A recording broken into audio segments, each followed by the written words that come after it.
Technology is everything today. It's a game changer. It's a leveler. It could bring about a lot of equity to everybody. You cannot take away technology from education. Technology has become a part of life. Nature can only be preserved when we do not take any further resource from it.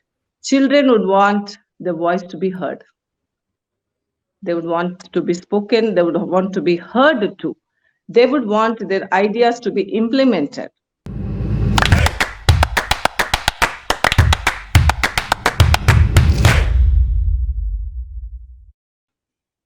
Education's purpose is to replace an empty mind with an open one.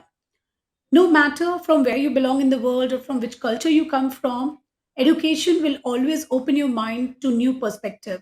Hello everybody, I'm your host Seema and I welcome you all to a brand new episode on Great Principles. Joining me in conversation is my very open-minded guest, a very knowledgeable guest, Ms. Sandhya Prabhakar. She is principal of SG International Public School, Bangalore. Welcome to Great Principles, ma'am. We are very, very honored to have you with us today. Thank you so much, Seema. I'm equally honored to be on the show today. So let us go ahead by knowing Sandhya ma'am a little more. So ma'am, first we would like to start from where it all started. What was your once upon a time? How did you start your journey in education domain and what keeps you going in here? Okay. Thank you for that question, Seema. I actually happen to be an accidental teacher. I had been surrounded by academics, performances, as my dad was in the ISRO, he was a scientist over there. So growing up, our atmosphere was filled with a lot of research topics and academics and so on. So probably it was an innate quality inherent in me. So once I stepped to look out for a career, I happened to visit a school and they hired me in English as an English teacher. That is how it all began. Once upon a time, I was an English teacher. From then on, I discovered my passion for teaching, took it forward, took up various positions as English teacher and different admin posts. And currently, I am here as a principal of HT International Public School. It's been about a quarter of a century today, while I've been imparting whatever little service I can to the education sector. This is how it began, Seema. Wow. So from accidental to the passionate teacher today. So wonderful. And now you are a school leader. So, this is the ladder that ma'am has climbed and she's loving what she's doing, imparting education and shaping the lives of so many young children. So moving ahead to our next question, next section, which is rapid fire round. Ma'am, you have to answer me in one word or a single sentence. Okay. Yes, Seema. Yeah. So coming up with my very first question. What you do in your recreational time? I listen to music. I have a very varied taste in music, all kinds of music, Indian, classical, Western. So Indian is my area of interest. And reading books. I was an avid reader of books for the past few years. Since the pandemic, I haven't been indulging much into reading books. Then I'm an adventure freak. I like nature. I like to I do trekking and all kinds of sports. I've been a sports person throughout my life. So basically, it's listening to music, reading, and then some adventure sports. Yes, that's my recreation for you, Sima. Wonderful, ma'am. So moving ahead to my next question. Who is your favorite author and a book you would recommend for all our viewers to must read? My favorite author happens to be Shakespeare. Incidentally, I like him. I like his writings a lot. I've been a big fan of his works. But the current generation, I would rather recommend Three Men in a Boat. That's my book. That's a go-to book at any point of time, written by Jerome K. Jerome, for the quality of the writing, the humor, the hidden humor, and the lightheartedness. So I would recommend to students and all teachers alike, everyone alike, Three Men in a Boat, one of my favorite picks for all times. But otherwise, my favorite writer is Shakespeare, and I mean any work of his. You could take anything, and Hamlet, you take it, or As You Like It, or any work of his. It's a huge repository of language and experience, and he's a class apart. So, but for me, currently, 3 men in a boat is something I would easy to go for everybody. Absolutely, ma'am. You took me back to my school days where we used to enact on Shakespeare play, and that is how we Yeah, used to learn the plays, and it was so much fun. And definitely. every character, Yes, the way it was yes, defined, you could actually feel that vibe and just dwell into the character so easily. So yes. wonderful writers, definitely. Very So true. moving ahead to Very my true. next yeah. So moving ahead to my next question here. Technology for you is dash fill in the blanks. Everything today. Technology is everything today. It's a game changer. It's a leveler. It could bring about a lot of equity to everybody. Like, I have always been a great supporter of technology, particularly in the field of education. The pandemic has taught us that even people who were not ready for technology took it to like fish to water so easily, and we could reach out to the remotest corner because of the technology that we had at hand. And the learning per se did not stop because we were ready to adapt technology into our learning. And today's generation, what we call the X generation or Generation Z, whatever you call them, they're very, very fast. You cannot take away technology from education. Technology has become a part of life. In fact, from the moment we wake up till we go to bed, every minute is filled with technology. So for me, technology is a game changer. Technology is here to stay and it's going to advance. So it's better, like for the people who are in the teaching community, to adapt quickly and, I wouldn't say master, but at least know the usage of technology, get tech savvy, and use it extensively in your classrooms, in your daily lives, to enhance learning, to enhance style of living, to enhance everything. Everything is about technology today. So for me, yes, I'm a pro technical person. Great. So, yes, we cannot imagine a day without technology today, and certainly it is Absolutely. a necessity for our life now. So, moving ahead to my next question, a practice which should be followed in every school so that our children start looking for preserving nature. Preserving nature. I mean, there are a lot of practices. We talk about saving water. I would talk about a simple practice, though I could talk about planting trees, planting saplings. But then you're saying one practice, then I would talk about one basic one: saving water every single day. So we have brought in this practice wherever we have seen children, like whichever school I've been in, a simple practice of not wasting the water that's in the water bottle. Generally, what happens, the leftover water, the children just take it home, dump it into the sink, pour it into the sink rather than it goes down the drain. So we have brought in a culture wherein a bucket is placed at the exit gate, and there are, of course, flower pots, and there is a gardening area. Children are allowed to empty the bottles into those plants or pots, and those who are in a hurry at least pour them back into the buckets from where the gardening staff take it around, pouring it into the plants. This is one very, very important practice we have brought into our schools, of not wasting water, because you said one practice.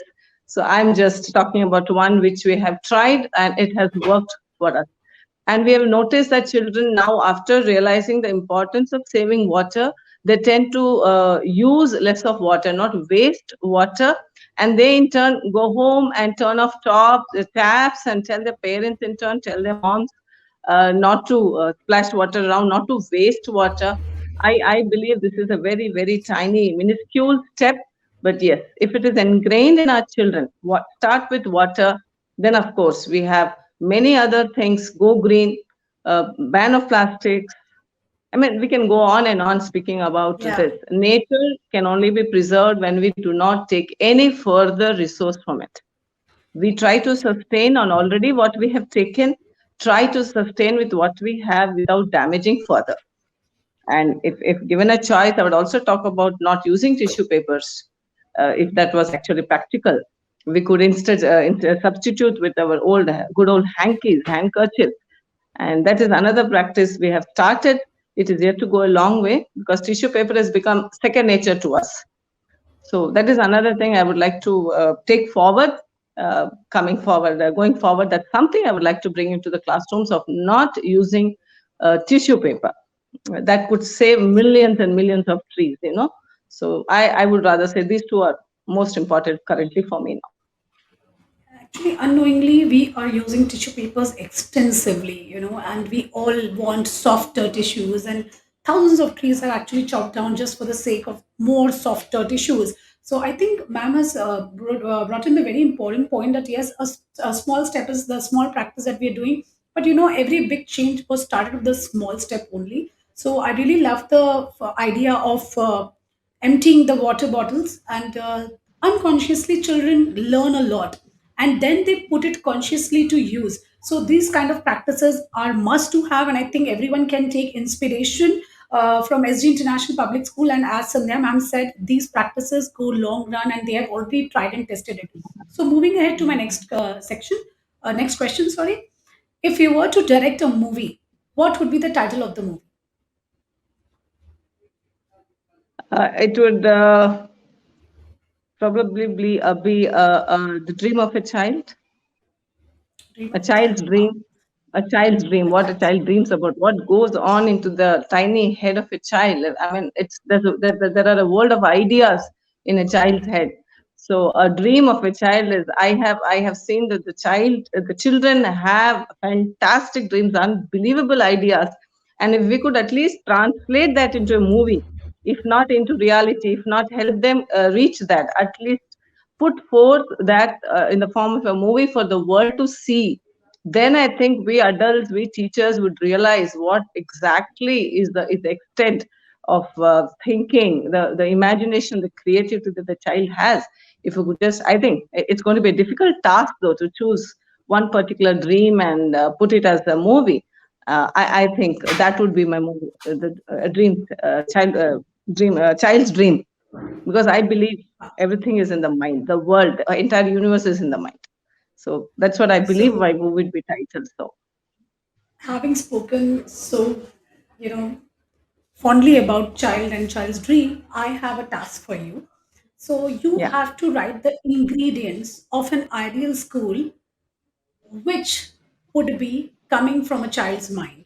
What would be an ideal school's ingredient according to a child? First and foremost, children don't want any rules.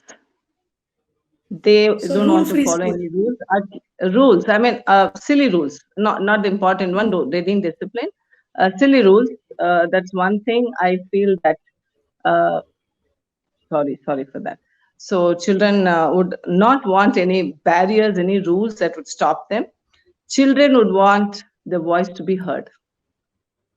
They would want to be spoken. They would want to be heard too. They would want their ideas to be implemented. Whether they succeed, the ideas succeed, they fail, doesn't matter. They would want a freedom to try out certain things in their own way, not by the rule book. They want to explore. So they would want probably a laboratory where they could put their ideas to work, however silly, however stupid, or however brilliant it would be. They would want that. They would want a kind of a lab, ideating lab. They would want happy classrooms. They would want smiling teachers. They would want a welcoming principal. And then they would want a wonderful, huge playground to play. This is what I think a child would want, at least. I'm Absolutely. speaking of the primary level children. Then, when you go higher, then of course their requirements would slightly vary. Like they would want club areas, they would want more play equipment, they would want more exposure.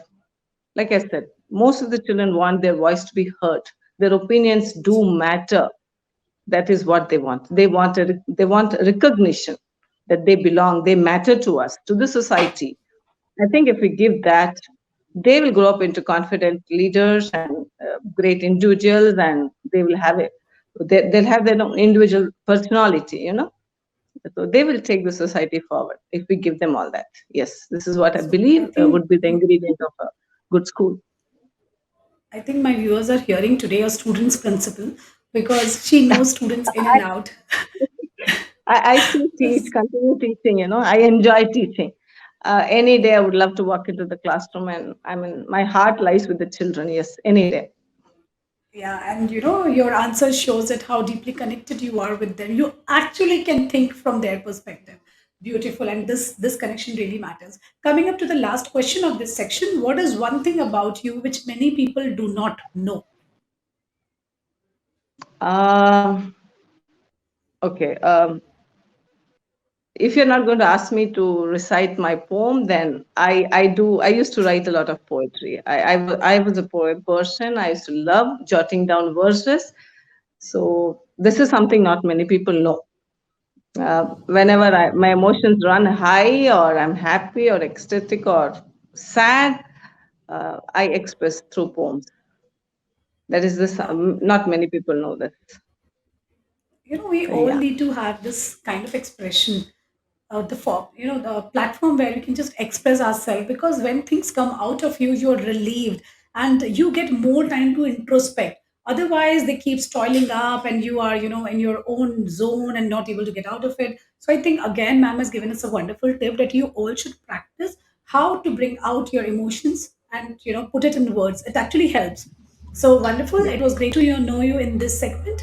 Now we have reached to the last question of the show, which is called the expert talk question. So, ma'am, there is a lot of things, a lot of discussions happening about NEP 2020. We are already in 2022. So, I would like to know from you, how do you look to reboot education in the context of NEP? I will just pick one aspect of NEP, the skill education, the part of skill education. The reason being, it is quite underrated, unrecognized, and a lot needs to be done in the field of skill education.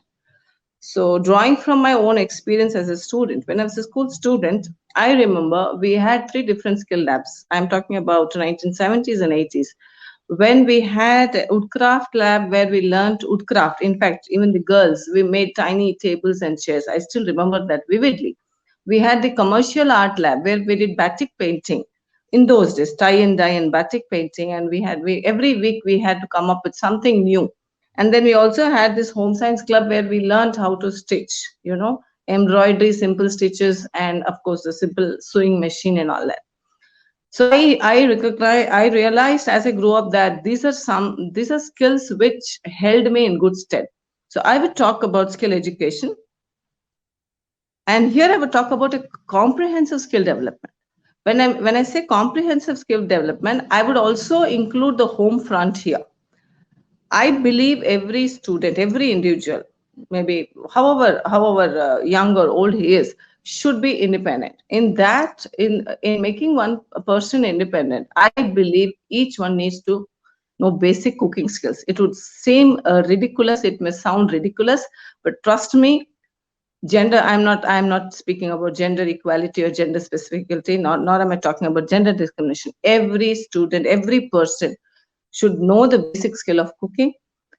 That should come from the home front. That the schools also could have a few cookery labs or cookery clubs where cooking without fire already is in practice. Not only it will help in cooking, but it will also help students to adopt a healthy lifestyle, healthy food habits, healthy lifestyle.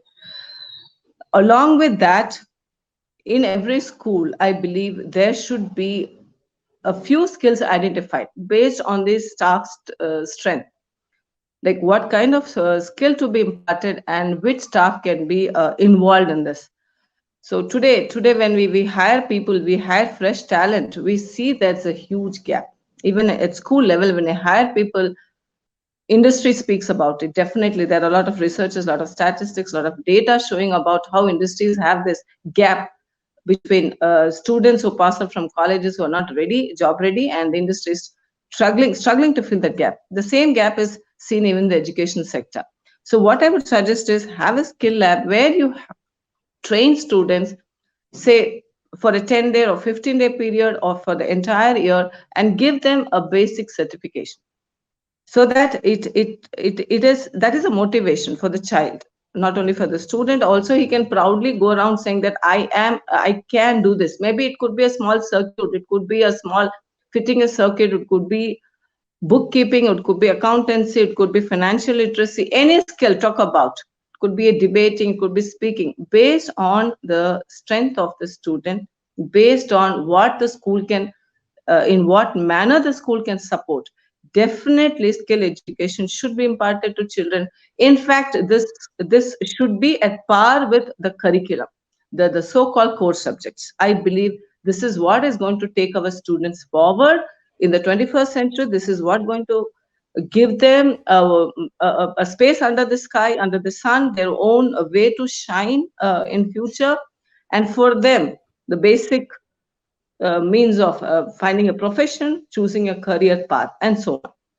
So for me, I believe when NEP is speaking so much about skill education and they have come forth with a wonderful plan, we should go wholeheartedly with all guns blasted, and we should go forward implementing skill education, counseling parents about the importance of it, involving staff members, giving students the foresight, the knowledge about where this will lead them to. The students are so engrossed with cramming up and only worrying about marks and the competitions and the ranks.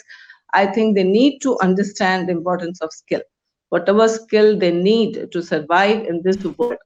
And I believe we as a country with the population that we have, I think going forward we are going to be leaders soon in all this skilled workforce. So for that, I think we schools play a major role.